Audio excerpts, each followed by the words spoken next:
Hi hello welcome to 16.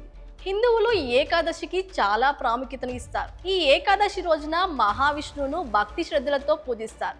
ప్రతి సంవత్సరంలో 24 ఏకాదశులు వస్తాయి. అయితే ఈ 24 ఏకాదశుల్లో ఒక్కో ఏకాదశికి ఒక్కో ప్రత్యేకత ఉంటుంది. అయితే మార్చి 6వ తేదీన వచ్చే ఏకాదశిని విజయ ఏకాదశి అని పిలుస్తారు. ఈ విజయ ఏకాదశి రోజున చాలా మంది విష్ణుని ఆరాధిస్తారు.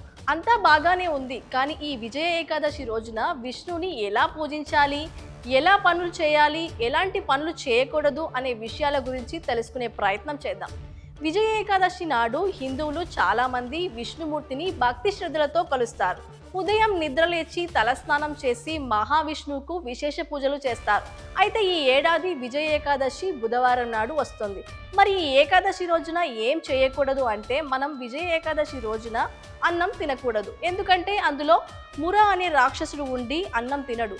విష్ణుమూర్తి పూజలో తులసికి ఎంతో ప్రత్యేకత ఉంటుంది. సాయంత్రం మన ఇంటికి దగ్గరలో ఉండే విష్ణుమూర్తి ఆలయానికి వెళ్ళి పూజ చేసుకోవడం ఉత్తమం అంటారు. అలా చేయడం వల్ల ఆ మహావిష్ణువు యొక్క కరుణ కటాక్ష వీక్షణలు మనపై ఉంటాయని విశ్వసిస్తారు. మార్చి 6వ తేదీ ఉదయం 6:30 విజయ ఏకాదశి ప్రారంభమవుతుంది. ఏ గడియలు మార్చి 7వ తేదీ ఉదయం 4:30 వరకు ఉంటాయి. ఇక ఈ విజయ ఏకాదశి రోజున ఉపవాసం ఆచరించేవారు బుధవారం నాడు ఉపవాసాన్ని మొదలుపెట్టి మరుసటి రోజున ఉపవాసాన్ని విరమిస్తారు. ఏకాదశి రోజున మనుషులే కాదు, తులసీమాత కూడా ఉపవాస దీక్ష చేస్తుందని అంటారు. అందువల్ల ఏకాదశి రోజున తులసి మొక్కకు నీరు పోయడం మంచిది కాదని చెప్తారు. ఇక సాయంత్రం వేళ తులసీమాతకు తప్పనిసరిగా పూజ చేస్తారు. అయితే ఈ విజయ ఏకాదశి రోజున పొరపాటున కానీ మర్చిపోయి కానీ తులసి ఆకులను అస్సలు కోయకూడదని చెప్తారు.